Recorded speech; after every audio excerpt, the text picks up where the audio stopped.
and good morning to our fellow Anushri Gisad in India. We are here for our weekly seminar presentation as part of the International Commission for Human Rights and Religious Freedom Ved P. Nanda Fellowship Training Program. For those of you who are joining for the first time, this is the logo of ICHRRF. On behalf of the Board of Directors and the executive team of the ICHRRF, I invite all of you, our fellows, faculty, as well as the audience, to this seminar as part of Ved Nanda Fellowship Training Program. Our distinguished faculty includes Professor Ved Nanda, Professor Yashwant Pathak, Professor Nalini Rao, Professor Lavanya Vemsani, who is also a Fulbright scholar and just recently returned, myself, Mr. Clemens, Mr. Hardam Tripathi, Dr. Yashodhan Agolgaonkar, Professor Nidhi Shandurnikar, and Dr. Richard Benkin. We have two fellows currently. One of them, Mr. Pichori, joined in January of 2022, and our more recent fellow is Anushri Gisad, who joined in July of 2022. Our fellowship presentations, our seminar presentations have a standard format. First 20 minutes is a presentation by the fellow. There's a 10 minutes commentary by our chief mentor, Professor Ved Nanda, whenever he is present here. If he is not present, then we just straight away go to the next section, which is a discussion of the topic by the faculty preceptor. And last 30 minutes we use for question and answer sessions. The topic of today's seminar is ancient and indigenous cultures and their religious freedom. And as I said, today is August 26th, Friday, 9 p.m. in US, and August 27th, Saturday, 6:30 a.m. in India, where Anushri is. So it's Saturday morning for her. And of course, the faculty preceptor is Professor Vemsani. Couple of announcements. On Sunday morning, August 28, 10 a.m. US time and 7:30 p.m. India time, we are going to have the formal report release ceremony for the special hearings on Kashmiri Hindu genocide that International Commission organized on March 27, 2022. The special hearing report will be released by Professor Ved Nanda, but we will have a distinguished chief guest. And the distinguished chief guest for that particular program is Mr. Vivek Ranjan Agnihotri, who was the director of this documentary film, The Kashmir Files. So that's very appropriate for a special hearing on Kashmiri Hindu genocides. We are seeking applications for January 23 session of the fellowship program. And we are also inviting volunteer faculty to join as distinguished faculty so that the turn of faculty preceptors does not come very often. Currently, we have a ratio of one faculty preceptor every 8 weeks or so. Some housekeeping rules. Everyone except for our fellow or faculty need to keep themselves on mute to avoid noise interference. Kindly change your cell phone setting to vibration mode. Please do not try to interrupt our fellow or the faculty when they are speaking. Only those members of the audience who identify themselves will be allowed to ask questions. We don't encourage anonymous questioners. All questions have to be sent through the chat function. Questions have to be brief and precise. And certainly we don't encourage a lecture or a monologue in the form of a question. Lastly, like all our seminars, this seminar is getting recorded and it would be available on our website and on our YouTube channel within next 24 hours. We have lost some time because of technological problems. So without further ado, I invite our young and bright fellow, not Fulbright fellow, but young and bright fellow, Anushri Gisad. Hopefully she will be a Fulbright fellow at some time in future. Anushri, the floor is yours. Please go ahead.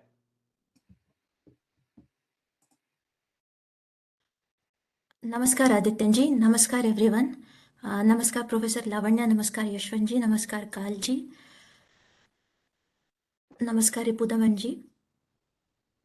Very sorry because of the technological glitch, and apparently I am way too illiterate when it comes to handling this technology. So without any further ado, please allow me to begin my presentation.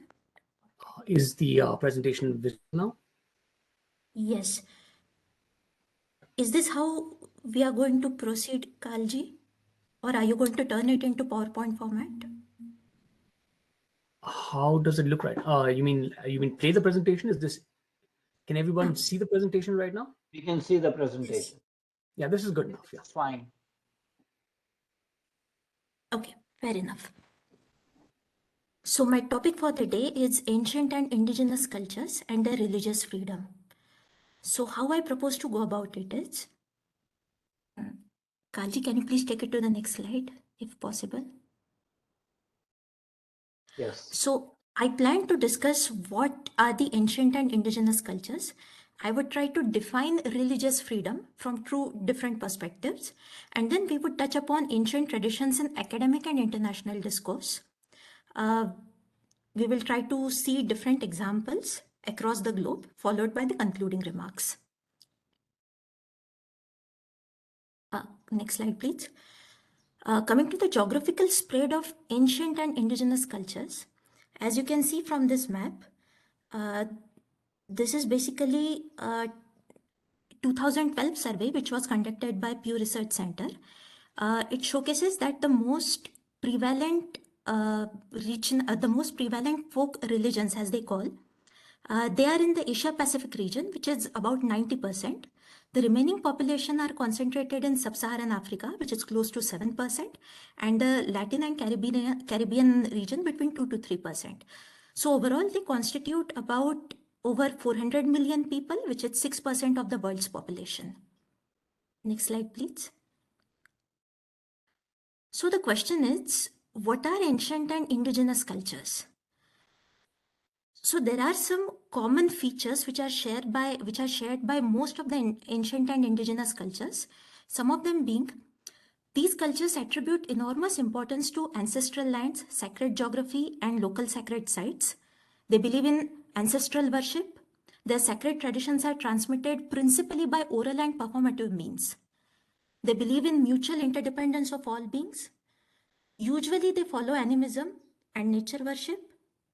They also believe in cosmic connection and have their own set of rituals. They share responsibility in ensuring the continuity of order. And most importantly, spiritual practices lie at the fulcrum of these cultures. And beyond everything, they are marked by absence of exclusivity. Now, this line is very important. So these cultures are basically dynamic, inclusive, and flexible. Their spirituality has always been able to adapt to changes, and it allows itself to absorb the wisdom and views of other traditions without diluting their own unique features. So holding or maintaining to a uniform doctrine is not the essence of indigenous cultures. Next slide, please. So the moot question is, who defines religious freedom? That is something which we need to address here. And this question is very beautifully answered by Sankrant Sanuji. Basically, there are two views here. So the one is from the point of view of proselytizing religions. There is an African scholar named Makau Mutuaji. He calls it competitive marketplace for ideas.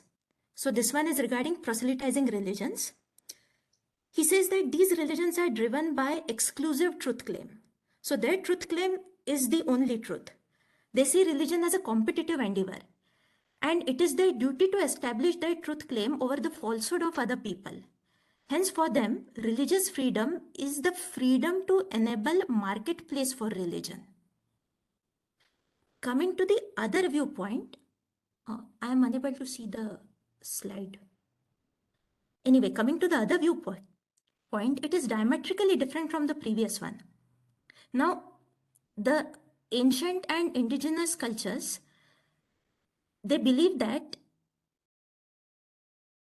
they have certain set of traditions and cultural practices which are bequeathed upon them by their forefathers, and they need to pass it on to their posterity so that the culture continues to live. So there is no competitive truth claim here, because they believe everybody have their own traditions. So according to them, freedom of religion here, it's basically freedom to pass on traditions of one's ancestors to their own posterity without any interference. So now we have to understand that these two viewpoints are mutually exclusive. I mean, they cannot coexist if the first one has to survive, as in the proselytizing religion viewpoint has to survive. Because when someone is sending missions to convert practitioners of ancient traditions, they are practicing their religious freedom by violating religious freedom of the ancient people. So here the question remains, whose religious freedom are we talking about? So we should take a look at the next slide to find the answer to this question. Are you able to see the slides now? Yes, I'm able to see the slide. Okay, wonderful. So how ancient traditions are defined in academic and international discourse? So you see, around some 100 years ago, any class on religions of world might not include Hinduism or Buddhism in their textbook, because the word religion has some strict attributes. It has to be codified, it has to have one book, it has to have one prophet. Even some 50 years ago, the indigenous traditions might not well be included into the introductory textbooks of religions of world. Now, this is because of glaring academic bias. The academic bias being, if there is no written record, then there is nothing to study. Now, Houston Smith, a renowned scholar of religious studies, he calls this academic bias as cultural amnesia. So according to him, this cultural amnesia, it starts percolating in the scholarly opinion by around 19th century. So this cultural amnesia is directed by this thought process that whatever comes later is better. That is why you would see academics using terminologies like primitive or pagan for ancient religious culture, ancient indigenous cultures. Now, these are very loaded terminologies. Hence, the followers of these cultures and traditions are usually seen as savage, unsophisticated, and uncivilized people. And these developments are not very old. This all happened in less than last 100 years. Now, it is this viewpoint which has shaped the discourse of religious freedom. So coming to the next slide. So that is why the religious freedom or freedom of religion is essentially defined by the aggressor at the expense of ancient and indigenous cultures. So coming back to what Makau Mutuaji has to say, he's an African scholar. Human rights regime says missionaries coming and converting the natives is their freedom of religion. But ability of indigenous traditions to say no to such conversions is apparently violation of missionaries' human rights. So this is the moot point. Freedom of religion is defined by the aggressor and not the native people who follow ancient and indigenous cultures. See, proselytizing way of religion is that the religion is a marketplace of ideas. Just like we are converting you, their argument is you can also come and convert us. Who is stopping you? So again, Makau Mutuaji says, non-proselytizing, non-competitive creeds are not historically fashioned that way, nor do they have resources even if they wish to do so. Also, human rights corpus is forcibly enforcing the obligation on the native people to participate in such kind of evangelize the village in their march towards universalism. Now, it seems inconceivable that the human rights regime would have intended to protect rights of certain religion and destroy others.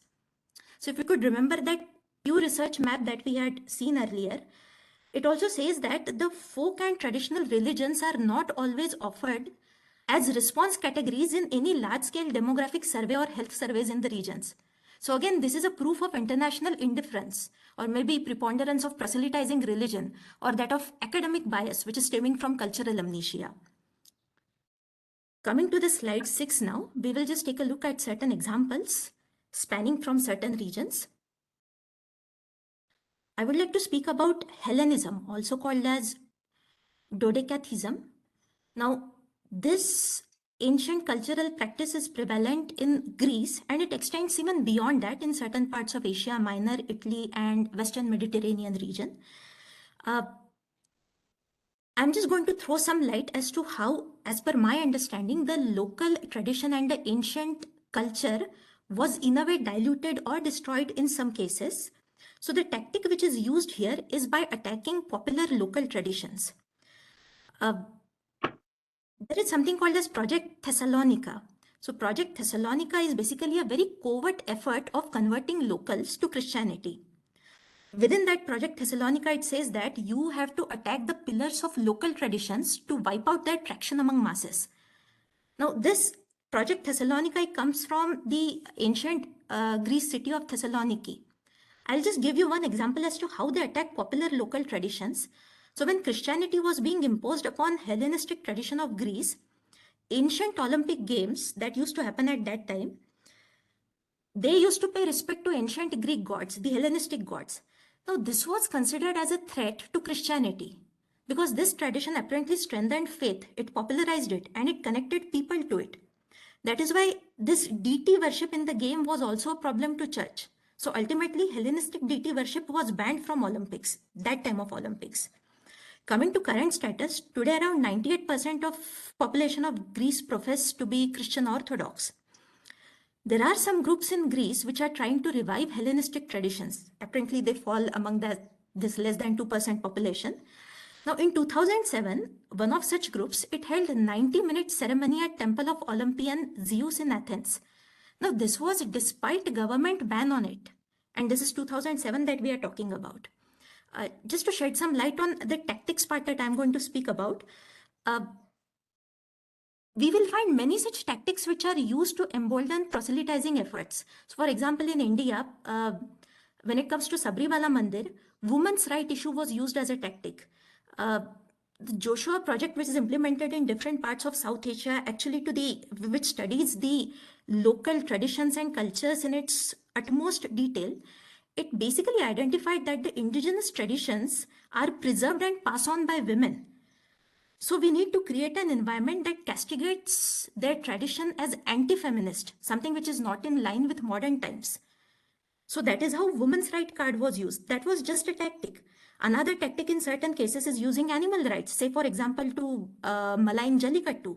Then there are various other tactics like using environment rights card, using minority cards, secularism card, human rights card to attack and weaken traction of local traditions among masses. Coming to our next example. The Kalash culture of Pakistan-Afghanistan region. Who are Kalash people? They are primary practitioners of what some scholars would say primitive Rigvedic religion, and also they encompass some elements of animism. These people have isolated themselves to a large extent in present Afghanistan, Pakistan. So the tactic used to, in a way, dilute Kalash culture is forced conversion and constitutional strangulation. So the first historically, coming to forced conversion, the first historically recorded Islamic invasion of this region was during the Ghaznavid in 11th century. So this Kalash people, it was forcibly converted to Islam in some 1895 and 96. And this was people, locals were reduced to be Zimmis. Now coming to constitutional strangulation. So the Afghan Constitution of 2004, which Western community, rather US so much credit for, said that Afghanistan shall be an Islamic republic and there will be people for all the faiths. Article 2 of the same constitution immediate provisions of the holy religion of Islam in Afghanistan. What it essentially means is that civil cases, criminal cases will be carried as per Sharia.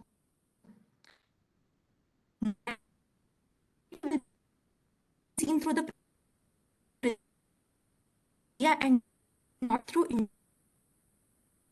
referred as kafirs by most of the local Muslim population. You see, even this Nuristan province of Afghanistan, which was inhabited by Kalash people, that was actually Pakistan. The Ahmadiyas themselves are not recognized as Muslim in the constitution itself.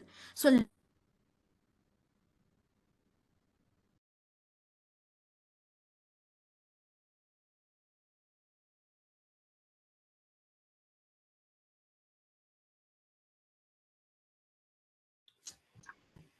We lost her there again. Let's give it a minute.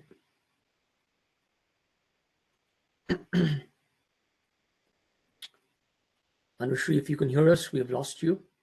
See if you can log out and log back in. Under duress. I would also like to touch in a minute on the Pashtuns. So Pashtuns are usually they are seen as an ethnic group which is spread in Pakistan and Afghanistan, but actually it is an age-old surviving tradition for over 5,000 years. They are the people who are also mentioned as Pakht in Rigved. Now, in the name of civil war and war on terrorism, this is pertaining to Afghanistan, Pakistani forces have cleansed over 4,000 community leaders of Pashtuns in Afghanistan. The reason being, these Pashtun community leaders, they gave primacy to adhering to age-old Pashtun traditions than to Wahhabi Islam, which was basically exported by Pakistan. Even today, the major concern among surviving Pashtun community leaders is Wahhabization of Pashtun Wali, which is their traditional code of conduct, which is sponsored by Pakistan and its Western allies without even realizing. Same is the case for Nath tradition, which is followed in Afghanistan by Hindus and Muslims alike. Coming to next tradition, which is Mayan cultural tradition. Usually it is seen in the territory of Mexico and Central America. These people are also believed to be practitioners of animism. So for them, animals, plants, rocks, rivers, weather, human handiwork, and perhaps even words, everything is considered to be alive. So scholars of Latin American indigenous religions and indigenous traditions, Alexandra Tomaselli and Alexandra Zanthaki, they argue this for the entire Latin America, that in addition to colonialism, early constitutions attacked indigenous traditions. As a result, indigenous traditions were eventually pushed aside.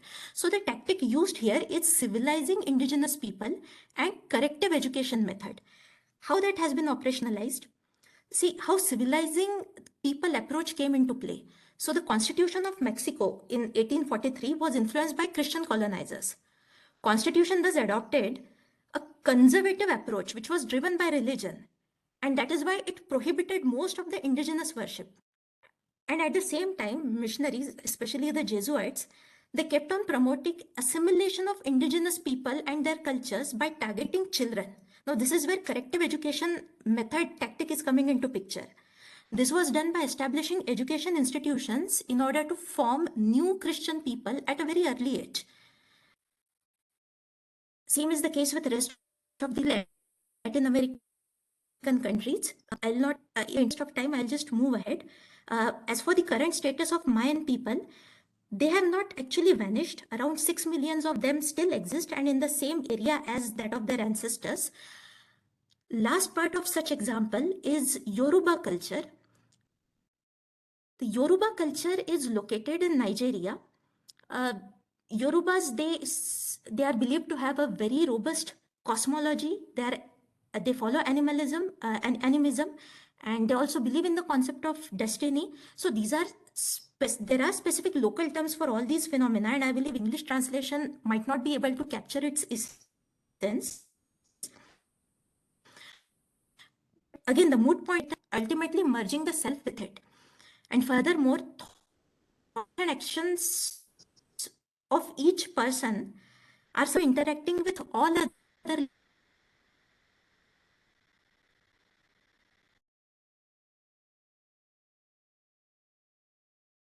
We lost our sound again. One African indigenous religious scholar, Professor Jacob Olupona,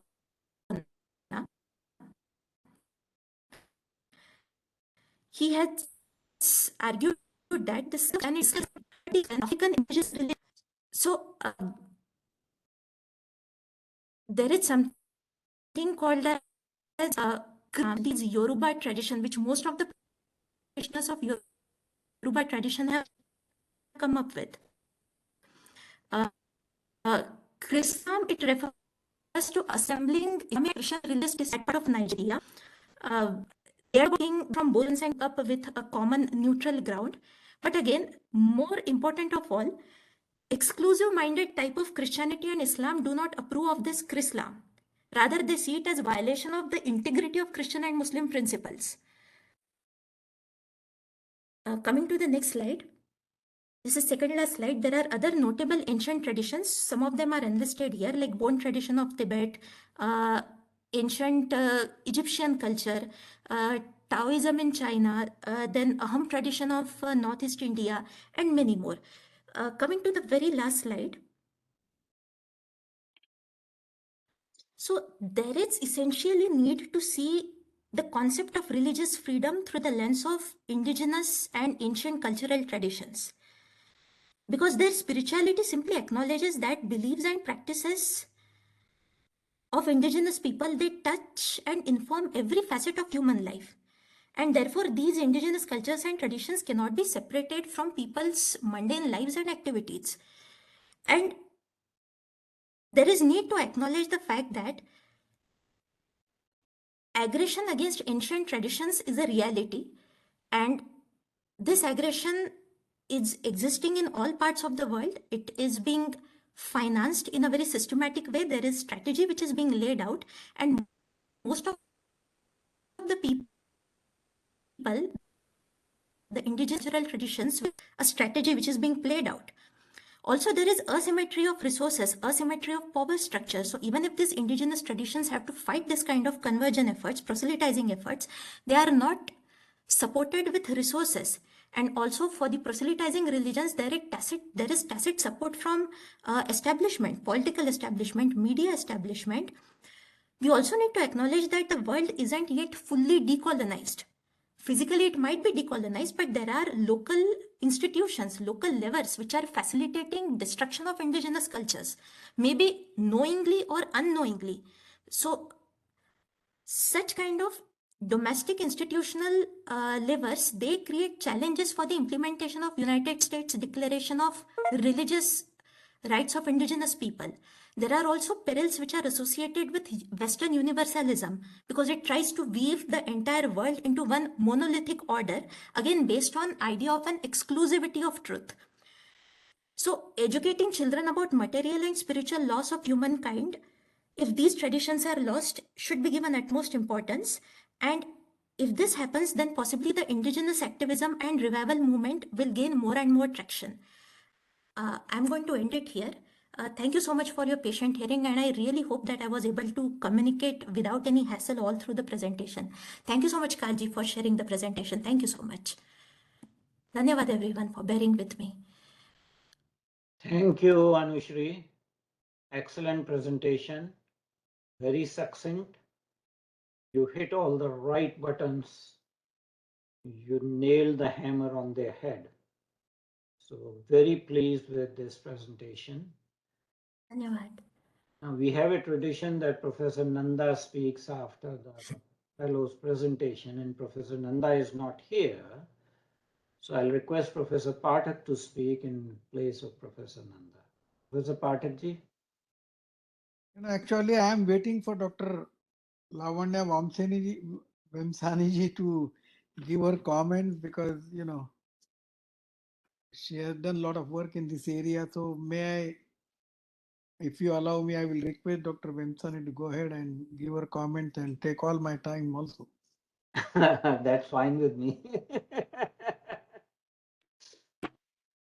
Okay, Professor Emsani, popular demand. Thank you so much. I will go ahead. But first of all, Anushri, it was a great presentation. I enjoyed it, and you brought the problems, issues, and practice associated with indigenous traditions and religions. I'm going to speak a few issues that are associated with using these terms and how India is still embroiled in issues because of the use of these terms and how these are included in the constitution and how historically these have been um, problematic terms, and the situation is also problematic still. So the first thing I will talk, I have like 6 points written here. I don't have a PowerPoint. I have a lot of material, but I did not decided not to load up on the PowerPoint and presentation. So the 6 issues I'll be addressing today: tribal, how appropriate is this term, and religion, calling folk, little tradition, how appropriate are these terms. And second point is use of tribe, aborigines, and then preparing lists, how this happened in India and what was it in history. And if how tribes are actually different from everybody else or not, their religious practice and general religious practice and other things, and faulty naming practices and identifications and how they are similar to other indigenous folk. So that will be the third point. Fourth point is the question of nature of tribe. What is the nature of tribe as we understand from Indian culture and Indian tradition, and then how it was actually changed gradually as invaders came into India. And then the last point is constitutionally how this faulty terminology is still being continued and what could be done. So the first point of using tribe is only a step away from aborigines or barbarians. You know, that is the term that was originally used by colonizers everywhere, from Americas to Australia and everywhere in between. Gradually, those words, the aborigines, the barbarians, those are all replaced by the tribe. But the replacement of the term tribe did not replace the way they were treated. Anybody that is called a tribe or anybody that is incorporated in this list of a tribe were treated miserably. They were put in jails or put in open jails. So it doesn't matter if they call you barbarians or aborigines or tribes. The treatment is the same. The treatment did not change. And in India, the use of the term tribe and aborigines continued, but the use of the term tribe in India is faulty, in my opinion, because a tribe is supposed to be indigenous, and everybody else is supposed to be not indigenous to a nation state. In India, the tribe as well as the caste as well as everybody else is native to India. All of them are native to India. And all of them practice the similar traditions and similar religion. There might be differences within each family, each clan. Practices differ in India. Within the same caste also, practices differ, family traditions differ. So that shouldn't be a cause to differentiate somebody as a tribe or primitive or something. So I will share some examples here. I have conducted genetic research on Indian genetic research. What it establishes is the genetic heritage that is found in all the human beings, maybe castes or maybe tribes or maybe others. It all is derived from a similar genetic clade. The original C for the males and the original M for the females gives rise to a number of clades in India. So all of them are indigenous clades, which gave rise to the modern clades. So that's the so-called R, which people say is step gene and step origin, is a myth because its earliest trace, the R, is actually found in some tribes in southern India. And the C also comes from one of the very close-knit groups in southern India. And the tribes have it, the castes have it.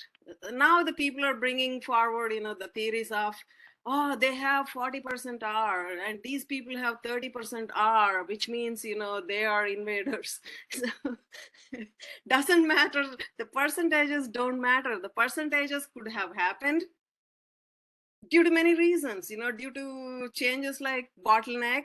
Our genetic evolution has changed in many ways, but the origin is proved by having a similar clade throughout the population. The percentages only determine that changes might have happened, bottlenecks might have happened in some groups. So whatever. So now the people are same. Genetic heritage shows that all of them are native. All of them carry similar genetic heritage.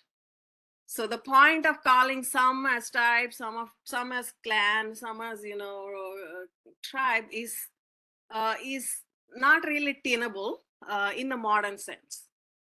The only way people or groups can be called different names is by the lifestyles. That's what happened in India historically. Historically, India called people by their lifestyle. Maybe somebody is a fisherman, so they call them a fisherman's group. Somebody is a potter, they call them a potter's group. So it's professional and lifestyle groups rather than based on some kind of tribe or some kind of primitiveness or some kind of differences. And all the groups, all the human groups, all the families are actually organized on a clan basis. Tribes are supposed to have clans and others are not supposed to have clans. But in India, all families have clans. All Gotra names are actually clan names. The origin names actually are representative of the clans. So the ancient clans still continue. So the clan tradition continues within the families of all groups in India, right? So when we come to religion, the practices might differ between each group, between all these different groups, but the worship of the gods is very similar. For example, in southern India, we have Koyas, we have Chenchus, we have Irukulas, we have many tribes in southern India. For many of these tribes, the main gods are Shiva, Kali, Durga, and Rama.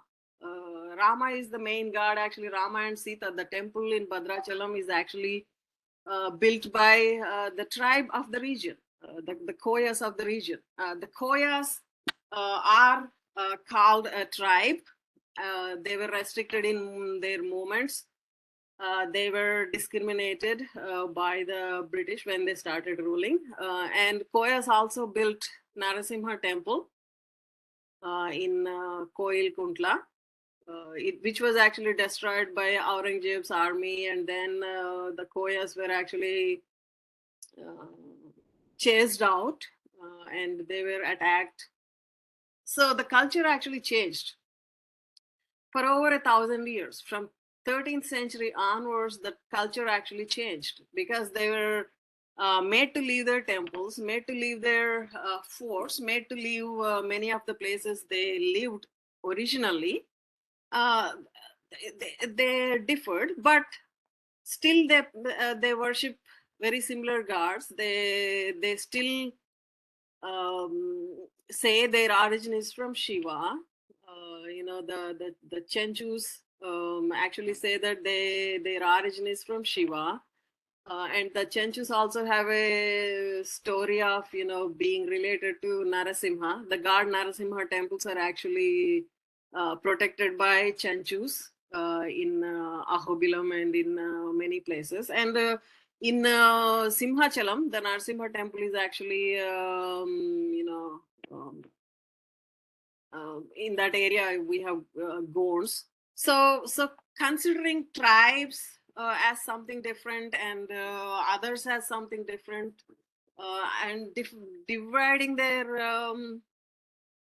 religion as different, and then calling tribes as non-Hindus is a colonial project. The Britishers called tribes as non-Hindus and restricted their movement and kept them in something called open air jails. They're put in colonies where they can stay, but they're not allowed to move outside of that.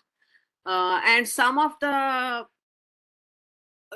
groups like Tavers, they formed part of the rebellions against the colonial government.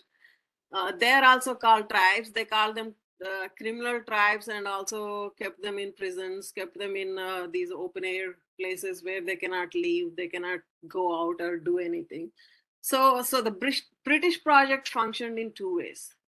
One way is to name the people that are not really cooperative with them, who might rebel, who might not follow their rules, their not suitable rules anyway, and label them as tribe and restrict their movements and restrict their practices and restrict them. And sometimes they were actually sent to schools, as Anushri has noted. Schools were established, missionaries were established, missionaries were called in to work in these penal colonies that were established.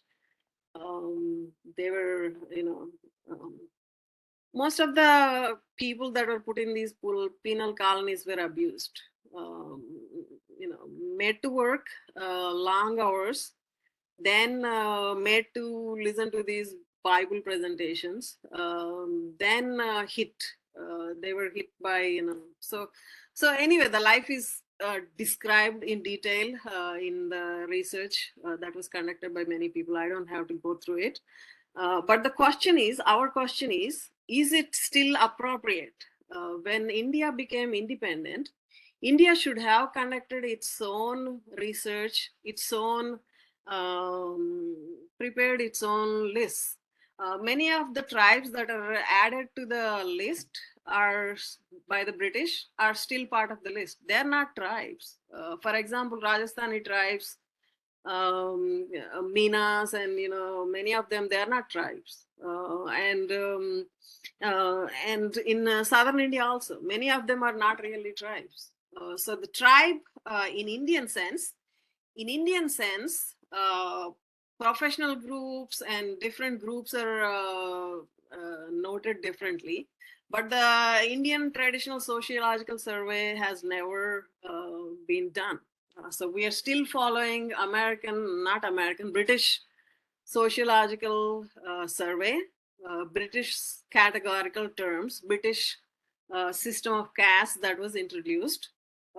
We should actually come up with our own categories.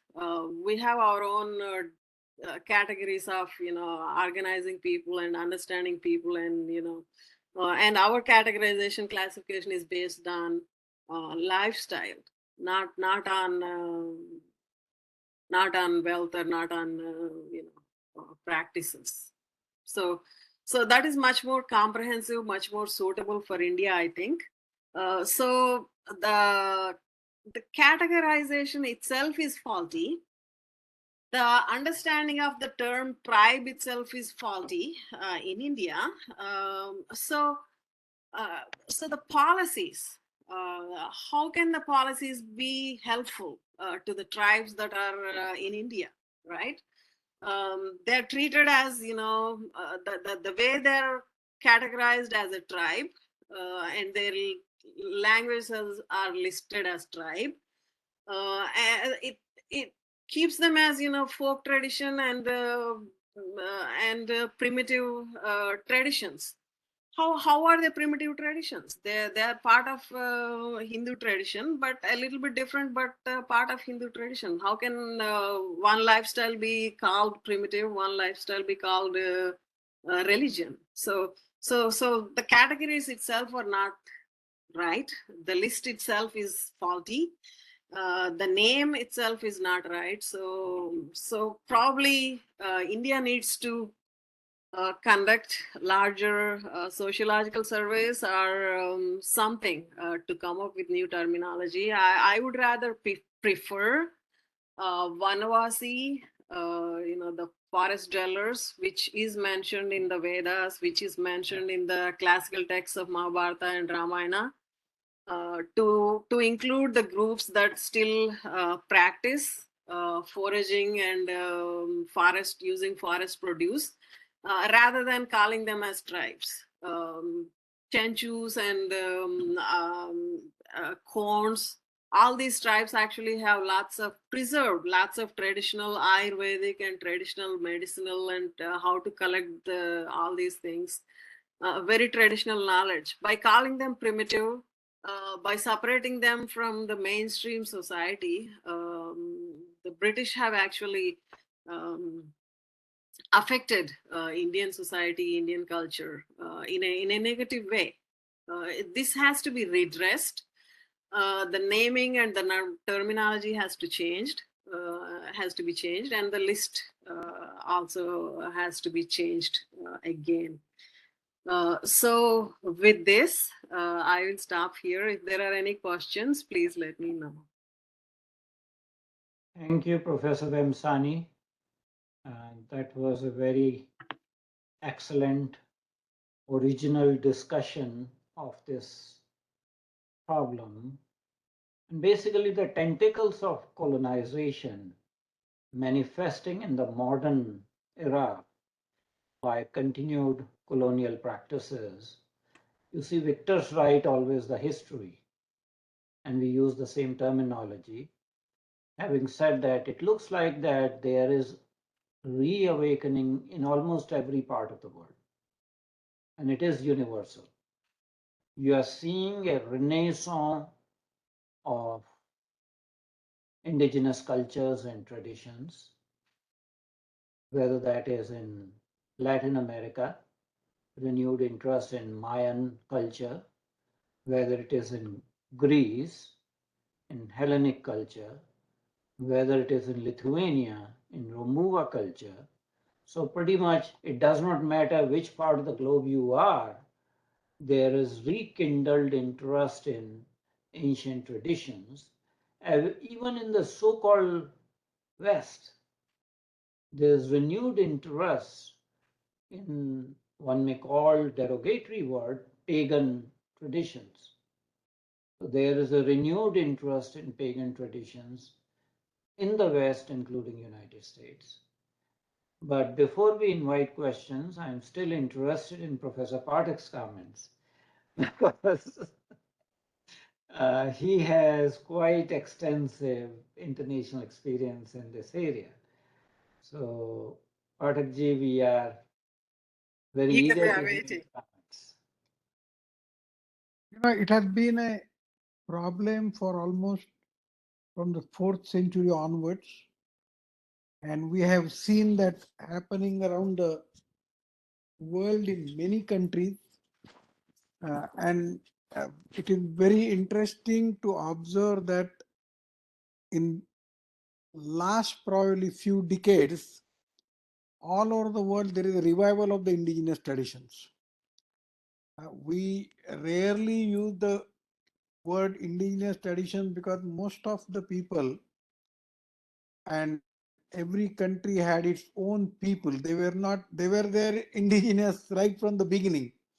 So to demarcate between the people who are backward and who are forward or invaders, they started calling them as indigenous traditions. And that's why you'll find that if you go to the Northeast India, there are many different types of traditions and cultures are there, but they separated those cultures from the mainland by putting inner line permits. Now, if you go to Mizoram, you cannot go to Mizoram unless you buy or take a permit. Same thing with Arunachal Pradesh, same thing with Nagaland. And these were All introduced. tribal areas. Yeah, all tribal areas. And automatically it was a free uh, activity which Christians did there. Now, the similar thing you'll find happened everywhere, but then the height of cruelty we see, especially like in Canada, if the kids were there and I was wondering because I hope you must have seen a very nice tweet by Anand Rangarajan from India. And it was saying that one mother who built 6,000 crore rupees beautiful hospital and other mother did not even provide the medicines if it is not getting converted to Christianity, and look who got the Nobel Prize. So obviously this is going to happen because all the non-proselytizing religions, non-proselytizing traditions of the world are going to suffer. And unless we have a multi-pronged approach, one of the approach is academic approach, where we should start organizations which are working and providing an academic standing for all these things. And I remember we had done that in Jaipur, where we had people from 42 countries who visited Jaipur at the time. And ICCS attempted to bring at least 100 plus professors from different colleges and universities. And the outcome was that the first university in India which started a separate department for global indigenous studies was in Ajmer University, because the vice chancellor came to Jaipur. And now if you look at all the effort, there are so many people who are working in this area, and probably every year I get several emails also from people saying that, do you have anything we can work on the projects? And there is a lot of interest. Second thing what we have observed is that like I am very closely associated with Mayan culture, and there is Alejandro Oxales Cirulo Perez. He used to be the very senior elder in Guatemala. His disciple became the president of Guatemala, got elected as the president of Guatemala. And what he did was he took the oath in Mayan language. He belonged to Kekichi Maya, and he utilized the Kekichi Maya language for his oath taking ceremony. You will find that all over the world now, most of the Indians or Hindus who are getting elected now, they are very proud to put Gita in their hands and take the oath ceremony, whether when they get the elected official. Same thing has happened in Zambia and many of the African countries, where they are now going back and taking the oaths, because it is recognition of the indigenous traditions or recognition of the ancient tradition. If you go to Lithuania, the Lithuanian government has recognized Romua as the official religion there. And our good friend Jonas Trinkunas used to be the recognized priest of Romua by the government. Nowadays, Inija Trinkune is the recognized priest. So you can see that there is a significant growth happening. And I'm very positive about and they have a lot to contribute. Indigenous traditions have a lot to contribute. Recently, there was an article which was published that the government of US government should consult the Native American elders to resolve some of the environmental challenges. And it's they're saying that there are scientific evidences that the traditional practices were much better for protecting the environment. So obviously, and then there is also, today I was also attending a Fulbright program because I'm also a Fulbright scholar. So we had a get together of all the Fulbright scholars who were there. So we were talking about all different types of activities which are happening around the world. And then one of the interesting thing is that a lot of American professors have shown interest in learning all these things. They are thinking, and I was talking to one of the American professors that when I came in United States in 1988, if somebody would have told me that I will be an administrator and dean for a college, I would have never believed that. It was impossible in those days. But now the cultural diversity is becoming a main focus, and that is mainstream accepted academic activity, cultural diversity, and it is becoming a very important aspect. Every president around the US universities is talking about cultural diversity. There are special people who are employed by the university to include more culturally diverse people into education. So they have a lot of recruiters for Afro-Americans, a lot of recruiters for Native Americans, but the Native Americans are scared to come to mainstream universities. Now if we can be a bridge between the Native Americans and academia, because they don't trust, they need somebody to whom to trust, and that is where we can definitely play a very good role, and that is what ICCS is also doing it. But I'm very positive. Things are moving in a very positive direction, and world is going to recognize, and they might start practicing the pagan practices, because most of the Christian practices are pagan practices. They have to recognize it, and that's the one day it will happen, and then automatically things will be changing. Thank you. Thank you, Professor Pathak. Before I open to questions, we have a guest by name Prasad. Prasad ji, do you want to put on your video so we can see you?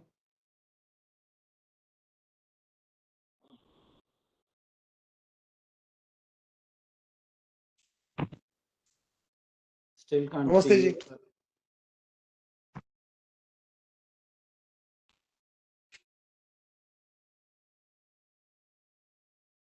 Okay. I am Welcome, Prasad Gokhale from Toronto. Prasad ji from Toronto. Welcome to our seminar. It's an Yeah, honor this for topic you. is interesting to me. Very Yeah. good. Very good presentations. All these topics. All three It's speakers were good. It's an honor to have you visit our seminar, weekly seminar, and knowing what you do and what you have, the efforts and initiatives you're leading, we would like to listen to your comments on this topic. Adityanji, you have to respect him because he is Dr. Prasad Gokhale and does a lot of work with the Canadian Native Americans. He is actively involved in that. He runs many Yes, activities there in I am Toronto. aware of that, and that's I'm why happy to see you, Prasadji. Yeah, thank you. So Yashwanji has been after me for probably 2 decades to start ICCS here in Toronto.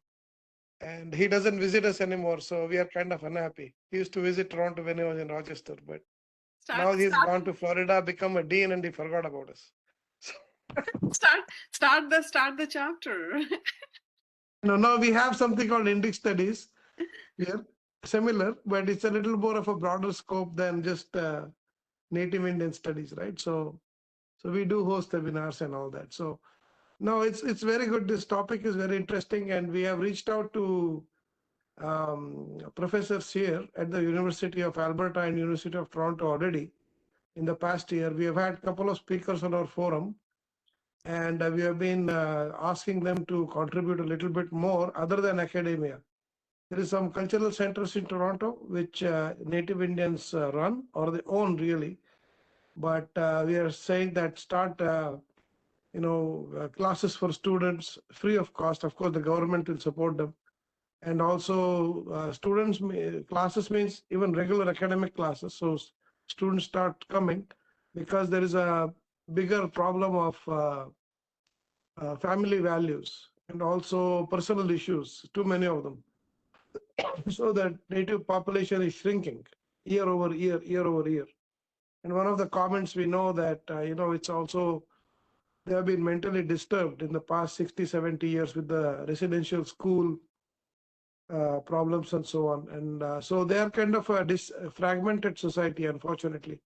But what can bring them together is really education, just formal education, just regular academics, plus education on their own traditions and culture altogether. So they need some binding factor among themselves. So we are trying to get all that going slowly and wisely, but the response from academia is not very great. Even the native Indian academia in Canada, they are sort of the elites and they don't want to do groundwork. That's where we are struggling, but we'll get them going for sure. No, it's all good, very good. Anushri's was good. Of course, Vanshiji was good, and Yashwant Pathak spoke very well too. Excellent. You raised a very good point. Yeah, the colonial trauma, the trauma actually disorients the population. So when the civilization gets disoriented, the families fall apart. It's very difficult to rebuild when That's it right. happens. So the culture and the civilization, even to a partial extent, must be brought back. Otherwise, it's difficult to stop this decline. Yeah. Yeah. There is a lot when we speak to them, mostly the sort of the elderly people, there is a lot of anger when they speak. But that anger has to convert to actual groundwork. Because those who get educated, they get good jobs, 6-figure salaries, they disappear from all this. They want to have their big house, their big cars, and that's it. And for example, I'll give you, because we are only a few of us here, we have encountered 3 professors last year. We asked them to come and talk to us, right, on our forum. Whatever topic they choose, we told them traditions and medicine and so on and so forth. But their asking rate is $4,000 an hour to come and talk. I said, it's very, very difficult. Then we don't have any money, obviously. And even if we did, for a 45-minute talk, I'm unwilling to pay $4,000 for them to come and speak, which honestly is nothing groundbreaking there, really. But these are the hurdles. So those guys want to make money now because they're in demand because of this. Because now there is quite a bit of sensitivity in Canada, at least because of the residential school, issues coming up from the past. Even the Pope visited a month ago to apologize and so on. The Prime Minister, Justin Trudeau, apologized so many times already. They got, I think, over the past 5 or 10 years, the government has promised $20 billion. 20 billion, not million, to support native Indians coming out. So that is the support they're getting now from the government, because it's just politics they're playing. But what will happen on the ground, I'm fearful that not much will happen. Yeah. This is the situation in Canada. But we are trying to get in. We're talking to people, but we are trying to gather volunteers from our group to start classes to teach them just elementary school stuff. At least they come and play and so on and so forth and stay away from problems. And hopefully they'll see a positive change in their families too. So that's what we are trying. So thank you very much indeed, Prasad ji, for joining us today. Here is an open invitation for you and your group members to join our seminar programs. Also, I would like to invite you to join our distinguished faculty, because this is a fellowship training program and you bring depth and gravitas and a different experience to this. So probably I'll end up calling you again later on, but I would like you to join as faculty for this fellowship training program. I would like to bring people who have not spoken, Carl and Ripudaman, but before I do that, there's something on my mind which I just want to address, otherwise I'll forget. And that is an aspect we have not discussed, and that is the African American community. Now, if you look at African American community, there is a Back to Africa movement, very strong movement, and you will see not only in African Americans as is United States of America, but also Afro-Caribbeans or Afro population in South America. So you see newer religions being created, like Rastafarians, ostensibly to counter Christianity. And you see in United States a cultural reclaiming of the past is the festival of Kwanzaa. Now, people take Kwanzaa very lightly, but from an African American perspective, and this festival was created by an African American professor, university professor, during the time, just like Christianity actually swallowed and digested the pagan festival of Mithra as Christmas, African American community, as a counter reaction to conversion to Christianity, created this festival of Kwanzaa, which is more about celebrating African culture and African traditions. So I just wanted to bring that issue, but I would definitely like to bring Carl at this time into this discussion. Carl, please go ahead. Sure. Thank you, Dr. Adnji. Thank you, Anushree, for a wonderful presentation, as well as Professor Vemsani. I had one question about animism exactly, and how it is different from the old Shrauta Vedic tradition in India. That was my one question. But before I lose the mic, I just wanted to make a couple of comments about this revival and interest in indigenous traditions, especially ones that have almost kind of petered out. In one sense, as it's been mentioned, it's a very encouraging trend to see. In another sense, though, because the control of history, and I think Indians and Hindus are very aware of this whole thing, because of the control of history rests in the hands of people who were colonials and who still haven't dismantled some of those colonial race theories. I find that there's also a subtle trend over there where there's an attempt to misappropriate some of these indigenous traditions and sort of dovetail it with one of the other major proselytizing religions. I'll give one simple example. I follow trends with Zoroastrianism, or what's left of it. And there's a lot of Western interest in Zoroastrianism because there's a large number of Zoroastrian scholars who are fully on board with the Nordic so-called Aryan race theory and so forth. So they use them. They're very enthusiastic, sort of useful idiots, if I may. And using that, there's an interest. So, for instance, there was a group called Mithraic Social Order. So Zoroastrianism to Mithraism, all right. And then after 2.5, 3 years, once there were enough scholars on there and enough curious Westerners in there, mostly Westerners, the name of the group changed to Mithraic Christianity. So you see where I'm going with this. There's an attempt to sort of straddle the divide between being a monotheistic Semitic religion and also being an inheritor of this so-called Nordic Aryan indigenous tradition. So that's kind of an interesting trend to also kind of keep an eye on and understand how that's playing out. But yeah, I just wanted to better understand what is animism and how it relates to the older Vedic Shrauta religious culture. If you ask me, there is no difference. The Shrauta are actually the rituals, and the rituals are animism. All our rituals are based on animism, animistic faith. So small, minute differences might be there in practice because we are all living in different groups and doing different things, but the basis is the same.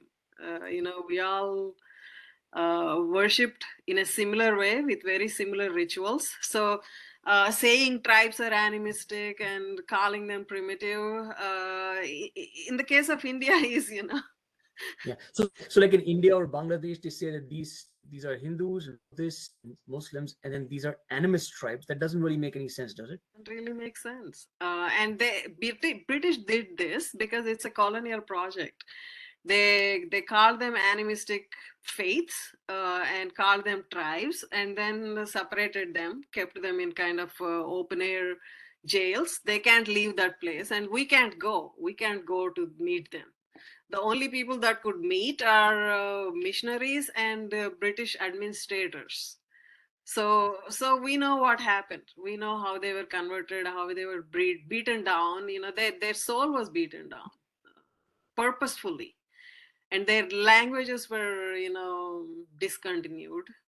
They were taught different languages. So it's all a colonial project. Calling somebody as animistic, somebody as religion, traditional religion is not tenable in Indian culture, Indian religion, and Indian sense of the term. India should actually do a new sociological anthropological survey and get rid of these old terminologies, many of these old names and terms.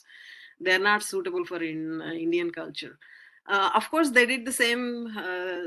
They did this with all cultures. They did this with Africa. They did this with everybody else. They called Africans also, animistic primitive faiths, and they recognized something as high tradition and something as little tradition. They're all same tradition, and all languages in Africa are Bantu-based languages. There is no, the high and low, and it's all categorization.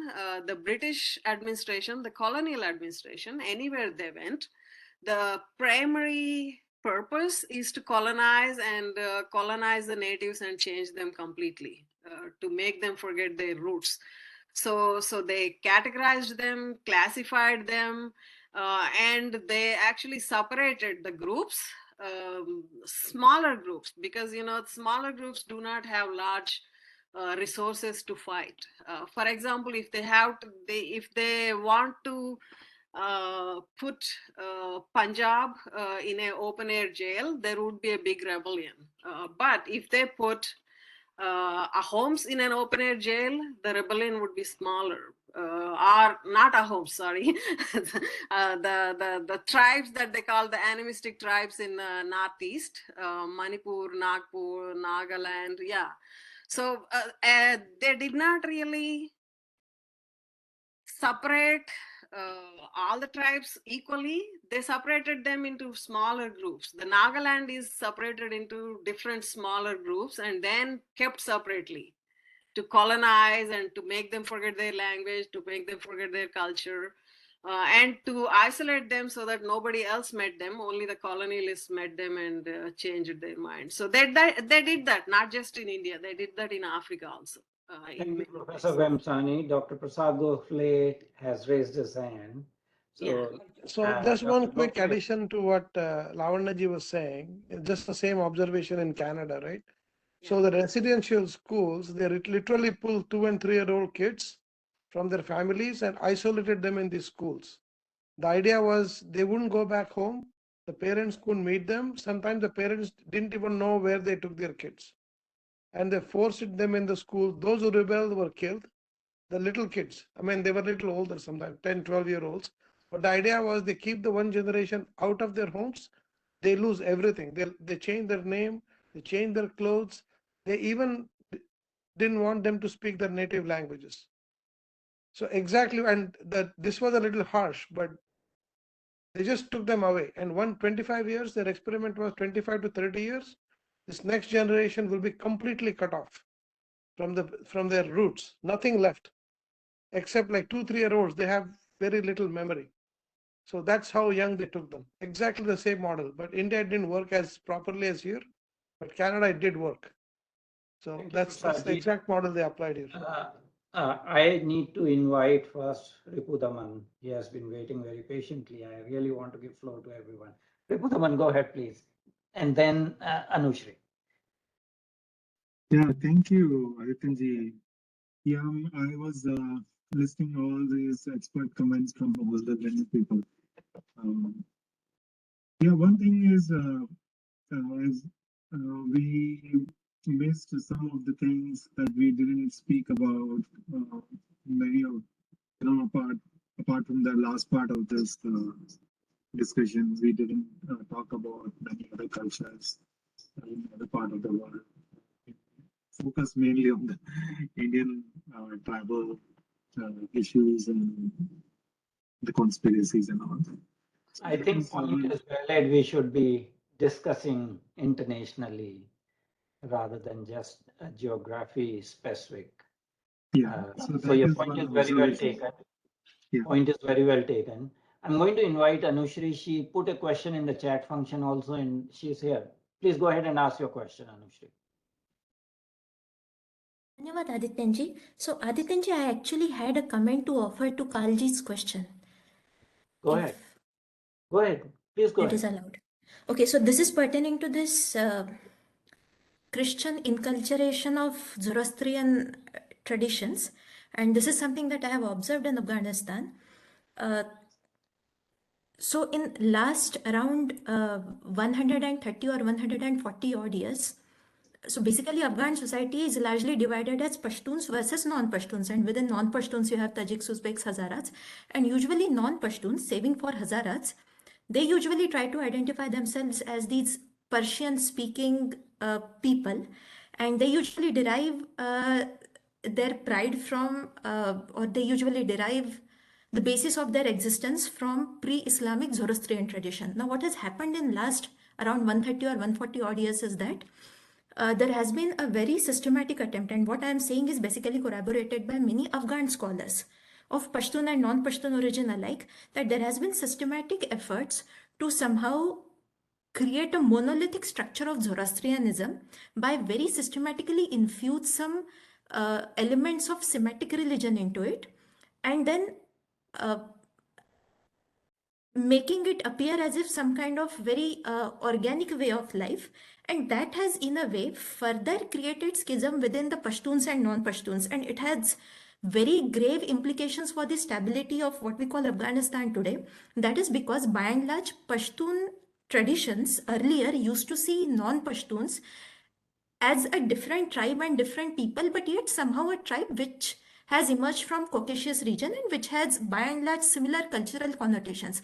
But the moment you bring this Christian inculturation angle into it, you somehow derive your inspiration from Semitic traditions, and that is in a way quite it is divorcing from the reality of the local cultural traditions. And when you see media forces or the elites who are the movers and shakers of discourse adopting similar kind of approach, that in a way further alienates Pashtun community elders, because they are stringent adherents of local Pashtun Wali, and that has further widened the schism within the society, and it has huge implications for the stability of Afghanistan. And one of the prominent reasons as to why this downfall of Afghanistan happened a year ago when Taliban entirely captured Afghanistan, one of the reasons for that is the divide between Pashtun and non-Pashtun was so wide that it was practically impossible for these people to come together and think for the cause of nation building.